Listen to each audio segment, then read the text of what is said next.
ಮಂಡ್ಯ ಲೋಕಸಭಾ ಚುನಾವಣೆಯಲ್ಲಿ ವಾಕ್ಸಮರ ದಿನದಿಂದ ದಿನಕ್ಕೆ ಹೆಚ್ಚಾಗುತ್ತಿದ್ದು, ತಮ್ಮ ವಿರುದ್ಧ ಟೀಕೆ ಮಾಡಿ ಹೇಳಿಕೆ ನೀಡಿದ್ದ ಸಿಎಂ ಕುಮಾರಸ್ವಾಮಿ ಮೈತ್ರಿ ಅಭ್ಯರ್ಥಿ ನಿಖಿಲ್ ಅವರಿಗೆ ನಟ ಯಶ್ ಸಿನಿಮಾ ಶೈಲಿಯಲ್ಲಿಯೇ ತಿರುಗೇಟನ್ನ ನೀಡಿದ್ದಾರೆ. ಮಂಡ್ಯದಲ್ಲಿ ಸುದ್ದಿಗಾರರೊಂದಿಗೆ ಮಾತನಾಡಿದ ನಟ ಯಶ್, ರಾಜ್ಯದಲ್ಲಿ ಆಡಳಿತ ನಡೆಸಿದ ಕೆಲವರು ಮಾಡದ ಕೆಲಸಗಳಿಂದ ಉತ್ತರ ಕರ್ನಾಟಕದಲ್ಲಿ ಜನರಿಗೆ ನೀರಿಳಿದ ಸ್ಥಿತಿ ನಿರ್ಮಾಣವಾಗಿತ್ತು. ಅವರಿಗೆ ನೀರು ಕೊಡುವ ಕಾರ್ಯದಿಂದ ಮನೆ ಬಾಡಿಗೆ ಕಟ್ಟಲು ಆಗಿಲ್ಲ. ಬಾಡಿಗೆ ಕಟ್ಟಬೇಕಾ, ನೀರು ಕೊಡಬೇಕಾ ಎಂಬ ಪ್ರಶ್ನೆ ಬಂದಾಗ ನಾನು ಅದನ್ನ ಜನರಿಗೆ ಉಪಯೋಗಿಸಿದೆ. ಆದ್ದರಿಂದ ನನ್ನ ಮೇಲೆ ಅದೊಂದು ಮಾತು ಇದೆ. ಆದರೆ ಕೆಲವರು ಹುಟ್ಟುತ್ತಲೇ ಎಲ್ಲವನ್ನ ಕೇಳಿಕೊಂಡು ಬಂದಿರುತ್ತಾರೆ. ಎಲ್ಲದಕ್ಕೂ ಜನ ಉತ್ತರವನ್ನ ನೀಡುತ್ತಾರೆ. ಜನರಿಗೆ ಮಾಡಬೇಕು ಎಂದರೆ ದೇವರು ಕೊಡುತ್ತಾನೆ, ಆದರೆ ಬಾಡಿಗೆ ಕಟ್ಟಲು ಕೊಡಲ್ಲ. ಮುಂದಿನ ದಿನಗಳಲ್ಲಿ ಇಂತಹ ಪರಿಸ್ಥಿತಿ ಬರುವುದು ಬೇಡ ಎಂದು ಪ್ರಾರ್ಥನೆ ಮಾಡುತ್ತೇನೆ. ನೀವು ನನ್ನ ಪರವಾಗಿ ಪ್ರಾರ್ಥನೆ ಮಾಡಿ ಎಂದು ಕೇಳಿಕೊಂಡ್ರು.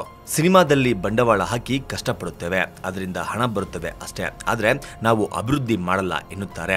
ಅವರಿಗೆ ಒಂದು ಮಾತನ್ನು ಹೇಳಲು ಇಷ್ಟಪಡುತ್ತೇನೆ. ನಾವು ಎಂದೂ ಸುಳ್ಳು ಭರವಸೆಗಳನ್ನ ನೀಡಿಲ್ಲ. ಈಗ ಮಾಡುತ್ತೇವೆ ಎಂದು ಹೇಳುತ್ತಿದ್ದೇವೆ, ಅದನ್ನ ಮುಂದೆ ಮಾಡುತ್ತೇವೆ. ನಾವು ಯಾರನ್ನ ಟೀಕೆ ಮಾಡಿಲ್ಲ. ನಿಮ್ಮ ಸಾಮರ್ಥ್ಯ ಏನಿದೆ ಅದನ್ನು ಮಾಡಿ. ಮಂಡ್ಯ ಜನರಿಗೆ ಹೇಳುವುದಿಷ್ಟೇ, ಒಳ್ಳೆಯ ಅಭ್ಯರ್ಥಿ ಸಿಕ್ಕಿದ್ದಾರೆ, ಮತ ನೀಡಿ ಗೆಲ್ಲಿಸಿ ಎಂದು ಮನವಿಯನ್ನ ಮಾಡಿದ್ರು. ನಿನ್ನೆ ಸಂಜೆ ಮಳವಳ್ಳಿ ಸರ್ಕಲ್ ಬಳಿ ಮಾತನಾಡಿದ ಯಶ್ ಅವರು, ಇಲ್ಲಿ ಯಾರೂ ಕೂಡ ದುಡ್ಡಿನ ಆಸೆಗೆ ಬಂದಿಲ್ಲ. ಕಳೆದ ಒಂದು ವಾರದಿಂದ ಮಂಡ್ಯದಲ್ಲಿ ಓಡಾಡುತ್ತಿದ್ದು, ಕ್ಷೇತ್ರದಲ್ಲಿ ಎಲ್ಲ ಊರಿನಲ್ಲೂ ಅಂಬರೀಷ್ ಅಣ್ಣನ ಕೊಡುಗೆ ಕಾಣುತ್ತಿದೆ. ನಾವು ಕಳ್ಳೆತ್ತುಗಳಂತೆ ಎಂದು ಹೇಳಿಕೆ ನೀಡಿದ್ದು, ಏನು ಕದ್ದಿದ್ದೀವಿ ಹೇಳಿ ಸ್ವಾಮಿ? ನಾವು ಮಾತನಾಡಿದರೆ ಸಿನಿಮಾದವರಂತೆ, ಅವರು ಸತ್ಯ ಹರಿಶ್ಚಂದ್ರನ ತುಂಡುಗಳ ಎಂದು ಯಶ್ ಪ್ರಶ್ನೆ ಮಾಡಿದ್ರು. ಅಂಬರೀಷ್ ಅಣ್ಣನ ಕುಟುಂಬದ ಬಗ್ಗೆ ಕೆಟ್ಟದಾಗಿ ಮಾತನಾಡಿದರೆ ಯಾವುದೇ ಕಾರಣಕ್ಕೂ ಸಹಿಸಲ್ಲ. ನಿಮಗೆ ಕೆಲಸ ಮಾಡಿದ್ದೇವೆ ಎಂದು ಸಾಕ್ಷಿ ಕೊಡೋಕೆ ಆಗಲ್ಲ. ಆ ಸಾಕ್ಷಿ ಜನ ಕೊಡುತ್ತಾರೆ. ನಾವು ಮನಸ್ಸಾಕ್ಷಿ ಇಟ್ಟುಕೊಂಡು ಬದುಕಿದ್ದೇವೆ. ಇವತ್ತು ದುಶ್ಮನಿ ಮಾಡಿದರೆ ನಾಳೆ ಸ್ನೇಹ ಮಾಡಲ್ಲ.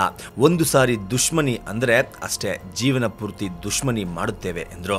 ಅಂಬರೀಷ್ ಅಣ್ಣನ ಮೇಲಿನ ಅಭಿಮಾನದಿಂದ ನಾನು ಇಲ್ಲಿಗೆ ಬಂದಿದ್ದೇನೆ. ಯಾರ ಜೊತೆ ದುಶ್ಮನಿ ಮಾಡುವ ಉದ್ದೇಶ ನನಗೆ ಇಲ್ಲ. ಆದರೆ ಅಂಬರೀಷ್ ಅಣ್ಣನ ಕುಟುಂಬದ ಬಗ್ಗೆ ಕೆಟ್ಟದಾಗಿ ಮಾತನಾಡಿದರೆ ಮಾತ್ರ ನಾನು ಸಹಿಸುವುದಿಲ್ಲ. ಈ ಸಲ ಸುಮಕ್ಕನನ್ನ ನೀವು ಗೆಲ್ಲಿಸಲಿಲ್ಲ ಅಂದ್ರೆ ಮತ್ತೆ ನಾನು ನಿಮ್ಮ ಮುಂದೆ ಬರಲು ಮುಖ ಇರಲ್ಲ, ಬರೋದು ಇಲ್ಲ. ದಯವಿಟ್ಟು ಅಕ್ಕನನ್ನ ಗೆಲ್ಲಿಸಿ ಎಂದು ಯಶ್ ಮನವಿ ಮಾಡಿದ್ರು.